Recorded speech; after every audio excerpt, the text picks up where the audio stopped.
നമസ്തേ. അങ്ങനെ നമ്മുടെ ബീർ ബഹുട്ടി പാഠഭാഗം ഏകദേശം പേജ് നമ്പർ 10 അല്ലേ 10 വരെ എത്തി.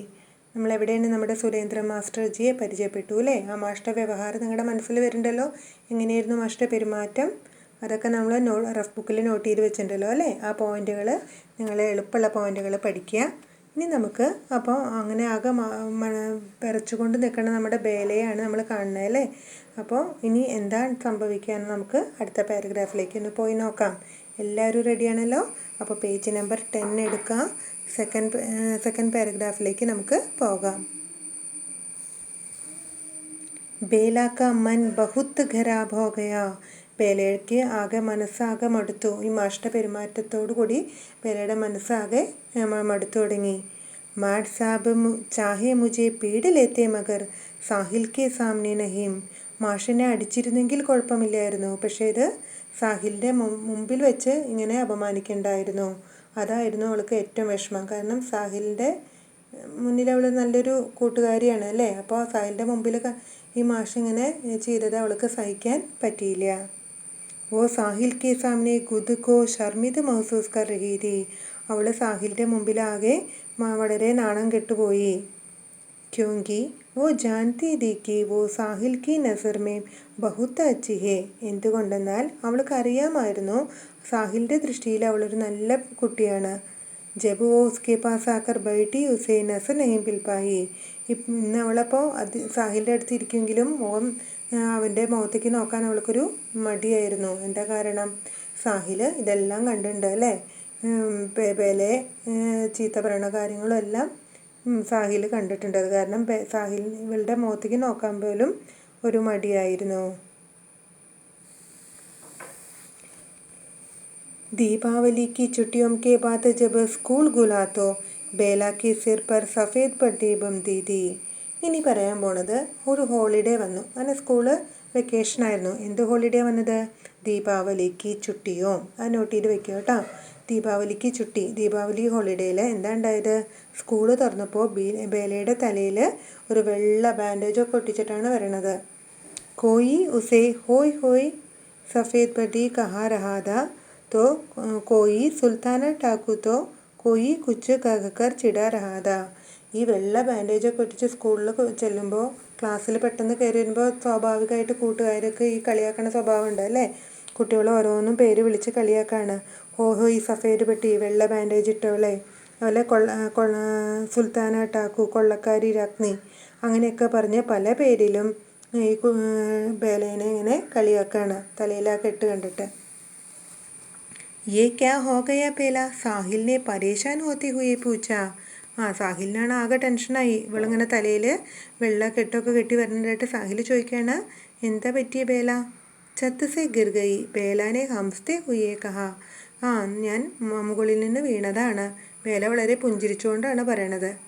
ബഹുത്ത് ദിൻ ഹോ ഗയേ ആജ് ഖേൽ ഖണ്ഡി മേം ഗാന്ധി ചൗക്ക് മേ ലങ്കടി ഡാങ്ക് ഖേലെങ്കെ. അപ്പോൾ ബേല പറയാണ്, കുറേ ദിവസമായി PT പീരീഡ് ഈ ഗാന്ധിജിയുടെ ഒരു പ്രതിമയുണ്ട്. ആ ഗാന്ധിജിയുടെ പ്രതിമയുടെ ചുറ്റും ഇവർ ഞൊണ്ടി കളിക്കാറുണ്ട്. നിങ്ങൾ പണ്ടത്തെ കുട്ടികളൊക്കെ മുറ്റത്ത് ഞൊണ്ടിയൊക്കെ കളിക്കാറുണ്ട്. ഇന്നത്തെ കുട്ടികൾ ഏതു നേരവും അല്ലേ വീടിൻ്റെ ഉള്ളിലാണ്, ഫോണിലും കമ്പ്യൂട്ടർ അതൊക്കെയാണ് ഉപയോഗിക്കുന്നത്. അപ്പോൾ പഴയ കുട്ടികളോട് ചോദിച്ചാൽ അറിയാം എന്താണ് ലഗടി ഡാങ്ക് പറഞ്ഞാൽ. ഞൊണ്ടി കളിക്കണേനാണ് പറയണത്. അപ്പോൾ ഈ മണ്ണിൽ ഞൊണ്ടി കളിക്കാൻ ഇവൾക്ക് മോഹം വരാണ്. എവിടെ ഞൊണ്ടി കളിക്കണം എന്നാണ് പറയണത്? ഗാന്ധി ചൗക്കുമേം. അത് അണ്ടർലൈൻ ചെയ്തു കേട്ടോ. ഗാന്ധി ചൗക്കുമേം ലഗടി ഡാങ്ക് കേലെങ്കി, അവിടെ ഞൊണ്ടി കളിക്കണമെന്ന് സാഹിലിനോട് പറയാണ്.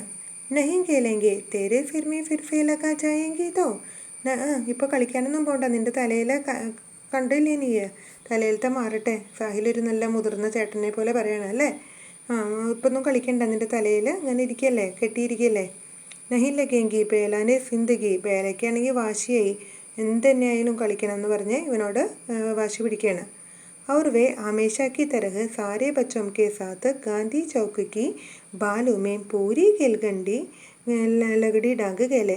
അങ്ങനെ അവർ എല്ലായ്പ്പോഴും കുട്ടികളുടെ കൂടെ കളിക്കുന്ന പോലെ ആ ഗാന്ധി പ്രതിമയുടെ ചുറ്റും ബാലു പറഞ്ഞതിൻ്റെ അർത്ഥം മണലിൽ ഈ ഞൊണ്ടി കളിക്കാൻ തുടങ്ങി. इन बच्चों को अपने चारों ओर खेलते देखकर गांधी जी की मूर्ति ऐसी दिखाई पड़ती जैसे और समय से कुछ अधिक मुस्कुरा रही हो. ഈ കുട്ടികളെ ചാരവും ഓർ ഗൽത്തേതേക്കർ 4 വശത്തും കളിക്കുമ്പോൾ ഈ ഗാന്ധിജിയുടെ പ്രതിമ കൂടുതലായിട്ട് പുഞ്ചിരിക്കുന്ന പോലെ തോന്നുന്നു. കുട്ടികളെ കണ്ട് പുഞ്ചിരിക്കുന്നതായിട്ട് ഇങ്ങനെ തോന്നുന്നു. കാരണം എന്തായിരിക്കും? ശരിക്കും ഗാന്ധിജിയുടെ പ്രതിമ പുഞ്ചിരിക്കുന്നുണ്ടാകുമോ?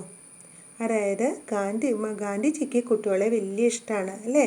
അതുകൊണ്ടായിരിക്കും ഈ കുട്ടികൾ കളിക്കുന്ന സമയത്ത് ഗാന്ധിജിയുടെ പ്രതിമ നല്ല ചിരിച്ച് മുസ്കുരാത്തി വളരെ സന്തോഷത്തോടു കൂടി നിൽക്കുന്നതായിട്ട് തോന്നാൻ കാരണം. അത് വളരെ ഇമ്പോർട്ടൻ്റ് ആണ്. അത് അണ്ടർലൈൻ ചെയ്യാട്ടോ. गांधी की बच्चों अपने चारों ओर खेलते देखकर गांधी जी की मूर्ति ऐसे दिखाई पड़ती है और अधिक मुस्कुरा रही है. അണ്ടർലൈൻ ചെയ്യുക. അതെന്തായാലും പരീക്ഷയ്ക്ക് ചോദിക്കുന്നതാണ്. എന്താ കാരണം? ബച്ചോങ്കോ ഗാന്ധിജിക്കോ ബച്ചോ ബഹുത്ത് പസന്ത് ഹെ അല്ലേ? ഗാന്ധിജിക്ക് കുട്ടികളെ വളരെ ഇഷ്ടമാണ്. അതുകൊണ്ടാണ് 4 വശത്തും കുട്ടികൾ കളിക്കുമ്പോൾ ഗാന്ധിജിയുടെ പ്രതിമ പുഞ്ചിരിക്കാൻ കാരണം. അപ്പോൾ അത്രയും ക്ലിയർ ആയല്ലോ. അപ്പോൾ ഇന്ന് ഒരു 2 പോയിന്റ് നിങ്ങൾക്ക് കിട്ടിയല്ലോ. ഇനി അടുത്ത പാരഗ്രാഫിലേക്ക് നമുക്ക് പോകാം. രവിവാർ കാ ദിൻ താ, ഞായറാഴ്ചയാണ് ദിവസം. സാഹിൽ അപ്നെ ഘർ മേം നീം കെ പേട് കി ടാലി പകട് കർ ജൂം രഹാ താ. സാഹിൽ എന്താ ചെയ്യണത്? തൻ്റെ വീട്ടിലൊരു ആര്യവേപ്പിൻ്റെ മരമുണ്ട്. ആ മരത്തിൽ ഇങ്ങനെ തൂങ്ങി ഊഞ്ഞാലാടി കളിക്കുക. ചില കുട്ടികൾ കണ്ടിട്ടില്ലേ ഇങ്ങനെ മരത്തിൻ്റെ മുകളിൽ ഇങ്ങനെ പിടിച്ച് ആടണ കണ്ടിട്ടില്ലേ? അതുപോലെ ആ മരത്തുമ്മേ പിടിച്ച് കളിക്കുകയായിരുന്നു. വോ ഏക്ക് സ്റ്റൂൾ പർ ചടുക്കർ ജുൽത്താര, അവനൊരു സ്റ്റൂളിൻ്റെ മുകളിൽ കയറിയിട്ടാണ് ഇത് ചെയ്യണത് കേട്ടോ. അചാനക് ടൂട്ടെ സ്റ്റൂൾ കി ഏക്ക് കീൽ സാഹിൽ കി പിടലി മേം ലഗ് ഗയി. പെട്ടെന്നാണ് ആ സ്റ്റൂളിൽ ഒരു പൊട്ടിയ ഒരു ആണിയുടെ കഷ്ണം ഉണ്ടായിരുന്നു. അത് അവൻ്റെ കാലിൻ്റെ മുട്ടിൽ, കാലിൻ്റെ അറ്റത്ത് ഉപ്പിറ്റിയിൽ കയറി തുളഞ്ഞു കയറി. ഏക്ക് ഇഞ്ച് ഗഹരാ ഗഡ ഹോ ഗയ, 1 ഇഞ്ച് ആഴത്തിൽ തുളഞ്ഞങ്ങോട്ട് കയറി. उसे सरकारी अस्पताल में पट्टी बांधवाने के लिए ले जाया गया. അവനെ അങ്ങനെ സർക്കാർ ആശുപത്രിയിൽ ഈ ബാൻഡേജ് ഇടാനായിട്ട് കൊണ്ടുപോവുകയാണ്. ഉസ്നെ ദേഖാ കി 2 ലോഗോं को छोड़कर आगे बेला गड़ी है. അപ്പോൾ അവൻ കണ്ടു കുറേ ആളുകളുടെ ഇടയിൽ ബേല എവിടെ ഇരിക്കണ കാണാണ്ട്. എവിടെ? ആശുപത്രിയിൽ. സിർ പർ പട്ടി ബാന്ധവാന് ആയി ഹെ, അവളും തലയിൽ ഈ ബാൻഡേജ് കെട്ടാൻ വേണ്ടിയിട്ടാണ് വന്നിട്ടുള്ളത്. स्कूल आते जाते हुए और कक्षा में कई दिनों तक 2 ऐसे बच्चे दिखाई देते रहे जिनमें एक के सिर पट्टी बांधी होती और एक की पिड़ली की. അപ്പോൾ സ്കൂൾ തുറക്കുമ്പോൾ ഇവർ കാണുന്നത് ഈ സാഹിലും ബേല എല്ലാം ഒരേപോലെയാണ് ചെയ്യാനല്ലേ പറഞ്ഞേ? ഒരു സ്ഥലത്ത് ഏക സ്ഥലത്ത് പെടുത്തേരെ ഏക സ്ഥലത്ത് പെടുത്തേരെ എന്നല്ലേ പറഞ്ഞിരുന്നേ? അതുപോലെ തന്നെ ഇപ്പോൾ അസുഖം വന്നപ്പോഴും മുറിവ് പറ്റിയപ്പോഴും രണ്ടാൾക്കും ഒരേപോലെ വന്നു അല്ലേ? അപ്പോൾ സ്കൂൾ തുറന്നപ്പോൾ എന്താ ഉണ്ടായത്? ഒരാളുടെ തലയിലും ഒരാളുടെ കാലിലും എന്താണ് ഈ ബാൻഡേജ് ഒട്ടിച്ച 2 കുട്ടികളെയാണ് നമ്മൾ കാണുന്നത്. സഫേദ് പട്ടിവാലെ യേ ദോനും കഹി പർ ബി സാത്ത് ഹി ദിക്കായി രഹത്തെ. അങ്ങനെ വെള്ള ബാൻഡേജ് ഒട്ടിച്ച 2 കുട്ടികളെയാണ് നമ്മൾ കാണുന്നത്. 5വീं കക്ഷാ കാ റിസൾട്ട് ആ ഗയ. അങ്ങനെ ഇരിക്കുമ്പോഴാണ് 5ാം ക്ലാസ്സിലെ റിസൾട്ട് വരാണ് കേട്ടോ. ദോനും ചടി മേം ആ ഗയി. അങ്ങനെ 2 പേരും 6ാം ക്ലാസ്സിലേക്ക് പാസ്സായി. ഈ സ്കൂൾ 5വീं തക്ക് ഹീത. എന്നാൽ ഈ ക്ലാസ് 5ാം ക്ലാസ് വരെ ഉണ്ടായിരുന്നുള്ളൂ. സാഹിൽ അബ് തും കഹാ പഠോങ്കെ, ബേലാനെ പൂച്ച. സാഹിൽ ഇനി നീ എവിടെ പഠിക്കുക? ബേല ചോദിക്കുകയാണ്. അവർ തും കഹാൻ പഠുവെങ്കിൽ ബേല, സാഹിലിനെ പൂച്ച. അപ്പോൾ തിരിച്ചും ചോദിക്കുകയാണ്, നീ ഇനി എവിടെ പഠിക്കാൻ പോണേ? മേരെ പാപ്പ കഹ്രേക്ക് തുജെ രാജകീയ കന്യാ പാഠശാലാമേ പഠായെങ്കിൽ അവർ തും. എൻ്റെ അച്ഛൻ എന്നോട് പറഞ്ഞേക്കണത് എന്നെ ഒരു സർക്കാർ ഗേൾസ് സ്കൂളിലാണ് ചേർക്കാൻ പോണതെന്നാണ്. നിന്നെയോ? മുജി അഗലേ സാൽ അജ്മേർ ഭേജ്തേങ്ക. അപ്പോൾ സാഹിൽ പറയണ, ഞാൻ അടുത്ത വർഷം എവിടെ പഠിക്കാൻ പോണത്? അജ്മേർ. അത് നോട്ട് ചെയ്ത് വെക്കുക കേട്ടോ. സാഹിൽ അടുത്ത വർഷം ഏത് സ്കൂളിലാണ് പഠിക്കാൻ പോണത്? അജ്മേർ. അതുപോലെ ബേല എവിടെയാണ് പഠിക്കാൻ പോണത്? രാജകീയ കന്യാ പാഠശാല. അപ്പോൾ 2 പോയിന്റ് കിട്ടിയിട്ടോ. ബേല പഠിക്കാൻ പോണത് രാജകീയ കന്യാ പാഠശാല, അവർ സാഹിൽ പഠിക്കാൻ പോണത് അജ്മേർ. വഹാം ഏക്ക് ഹോസ്റ്റൽ ഹേ. അവിടെ ഒരു ഹോസ്റ്റലുണ്ട്. ഗർസേ ദൂർ വഹാം അക്കേല രഹൂങ്ക. വീട്ടിൽ നിന്ന് കുറച്ച് ദൂരെയാണ്, അതുകൊണ്ട് ഹോസ്റ്റലിൽ നിന്ന് പഠിക്കണം. അപ്പോൾ ഇവർക്ക് എത്ര സങ്കടം ഉണ്ടാവും അല്ലേ? 2 പേരും ഒരുമിച്ച് നടന്ന് സ്കൂളിൽ പോയിരുന്ന ആ കുട്ടികൾക്ക് ഇനി 6ാം ക്ലാസ്സിൽ എത്തിയപ്പോഴേക്കും അലഗ് സ്കൂൾ അല്ലേ, വെവ്വേറെ സ്കൂളിലേക്ക് പോകേണ്ട ഒരു ദൃശ്യമാണ് ഇനി കാണാൻ പോകുന്നത്. മുझे അഗലെ സാൽ അജ്മർ भेज देगा वहाँ एक ഹോസ്റ്റൽ. അടുത്ത വർഷം ഞാൻ അജ്മേർ പോകും, അവിടെ ഒരു ഹോസ്റ്റലുണ്ട്. घर से दूर वहाँ अकेला रहेगा, വീട്ടിൽ നിന്ന് വളരെ ദൂരമായതുകൊണ്ട് ഹോസ്റ്റലിൽ നിൽക്കേണ്ടി വരും. ക്യോം സാഹിൽ? പതാ നഹീ ക്യോം, എന്തുകൊണ്ടാ സാഹിൽ പറയൂ. तो यानी कि अब तुम ഫുലേരാമേം ഹി നഹി रहेंगी, ഇനി നിന്നെ ഫുലേര ജംഗ്ഷനിൽ കാണാൻ കഴിയില്ലേ. നഹീം തുമാര റിപ്പോർട്ട് കാർഡ് ദിഖാനാ. ഇനി അവർ അങ്ങോട്ട് പരസ്പരം ചോദിക്കുക, ഇനി നിനക്ക് നമ്മളെ ഇനി ഫുലേര ജംഗ്ഷനിൽ നമുക്ക് ഒരുമിച്ച് പോകാൻ പറ്റില്ലേ. അപ്പോൾ അവർക്ക് ആകെ വിഷമം. അപ്പോൾ അവരത് മറയ്ക്കാൻ വേണ്ടിയിട്ട് അവർ പ്രോഗ്രസ് കാർഡ് ഇങ്ങനെ നോക്കുകയാണ്. തുമാര റിപ്പോർട്ട് കാർഡ് ദിഖാനാ, നിൻ്റെ റിപ്പോർട്ട് കാർഡ് കാണിക്കും. സാഹിൽ ബേലാക്ക റിപ്പോർട്ട് കാർഡ് ദേഖ് രഹാദ. സാഹിൽ അങ്ങനെ ബേലയുടെ പ്രോഗ്രസ് കാർഡും ബേല സാഹിലിൻ്റെ പ്രോഗ്രസ് കാർഡും നോക്കിക്കൊണ്ടിരിക്കുക. അതായത് ആ കണ്ണിലെ ദുഃഖം മാറ്റാനായിട്ട് ആ പ്രോഗ്രസ് കാർഡ് അങ്ങോട്ട് നോക്കിയിരുന്ന ആ വിഷമം മറയ്ക്കാൻ വേണ്ടിയിട്ടാണ് അവരങ്ങനെ ചെയ്യണത്. ആജ് ആഖിരി ഭാരി വേ ഏക് ദൂസരേക്ക് കോയി ചീസ് കോ ചോക്കർ ദേഖ് രേ. രണ്ടുപേരും അവസാനമായിട്ട് അങ്ങനെ അങ്ങോട്ടും ഇങ്ങോട്ടും പരസ്പരം ഇത് നോക്കിക്കൊണ്ടിരിക്കുകയാണ്. തുമാരി ആങ്കുമേം ആംസു ക്യോ മാ രഹേ ഹേ ബേല, നിന്റെ കണ്ണിന്ന് കണ്ണുനീർ വരുന്നുണ്ടല്ലോ ബേലെ. മുझे क्या पता, ബേലാനെ ഡബ്ഡബായി ആങ്കോം സെ ഹംസ്തേ ഹുയെ കഹാ. ബേല ഇത് ആ വിഷമം മറയ്ക്കാൻ വേണ്ടിയിട്ട് വെറുതെ ചിരി അഭിനയിച്ചു കൊണ്ടിങ്ങനെ ഉറക്കെ ചിരിച്ചുകൊണ്ടിങ്ങനെ പറയാണ്. മുझे क्या पता, ബേലാനെ ഡബ്ഡബായി ആങ്കോം സെ, അങ്ങനെ പുഞ്ചിരിച്ചുകൊണ്ട് തന്നെ പറയാണ് കേട്ടോ. സാഹിൽ കി ആങ്കേം ബീർ ബഹൂട്ടി തരഹ് ലാൽ ഹോനെ ലഗി തീ. സാഹിലിൻ്റെ കണ്ണ് ബീർ ബഹൂട്ടിയെ പോലെ ചുവന്നിരിക്കുകയാണ്. എന്തായാലും കാരണം സങ്കടം കാരണം അല്ലേ, കണ്ണുനീരിങ്ങനെ വന്ന് കണ്ണ് ചുമന്നിരിക്കുകയാണ്. അപ്പോൾ ഈ ബീർ ബഹൂട്ടിയായിട്ട് പല രൂപത്തിൽ ഉപമിച്ചിട്ടുണ്ട് അല്ലേ. ഒന്ന് ആദ്യം എന്തായിട്ടാണ് ഉപമിച്ചത്, ബേലയുടെ തലയിലെ റിബൺ. പിന്നെ എന്താ പറയണത്, ഇത് പറയണ്ടത് അല്ലേ, ബ്ലഡ് ഒരുപോലെയാണ്, ബീർ ബഹൂട്ടിയെ പോലെ പറയുന്നുണ്ട്. ഇപ്പോൾ ഇവിടെ പറയണു സാഹിൽ കി ആങ്കേം, സാഹിലിൻ്റെ കണ്ണുകളും ബീർ ബഹൂട്ടിയുടെ പോലെയാണെന്ന് പറയുന്നുണ്ട് അല്ലേ. സാഹിൽ കി ആങ്കേം ബീർ ബഹൂട്ടിക്ക് തര ലാൽ ഹോനെ ലഗി തീ, ചുവന്നിരിക്കുകയാണ്. ഉന്മേം ബാരിഷ് കി ബൂംദേം സേ പാനി ഭർ ഗയാ താ, മഴയുടെ തുള്ളികൾ പോലെ ഇങ്ങനെ നിറഞ്ഞിരിക്കുകയാണ്. ബേല കഹനെ ലഗി മേം ചിടാവു അബ് തുമേം റോണി സൂരത്ത് സാഹിലി റോണി സൂരത്രാലി. ബേല ഈ വിഷമം മാറാനായിട്ട് ഇങ്ങനെ വർത്തമാനങ്ങൾ ഇങ്ങനെ മാറ്റി ഓരോ രീതിയിൽ സംസാരിക്കുകയാണ്. ബാരിഷാനെ മേം ടേണ്ട് മഹീനെ ബാക്കി തീ, മഴ പെയ്യാൻ ഇനി ആകെ 1.5 മാസം കൂടിയേ ഉള്ളൂ. ലേക്കിൻ യഹ് ബാരിഷ് ഹോം സേ പഹലെ കി ബാരിഷ് കാ ഏക് ദാ, ഇത് മഴയ്ക്ക് മുമ്പുള്ള മഴയാണ്. അതെന്താ അതിൻ്റെ അർത്ഥം? മഴയ്ക്ക് മുമ്പുള്ള മഴ എന്ന് പറയാൻ കാരണം എന്തായിരിക്കും?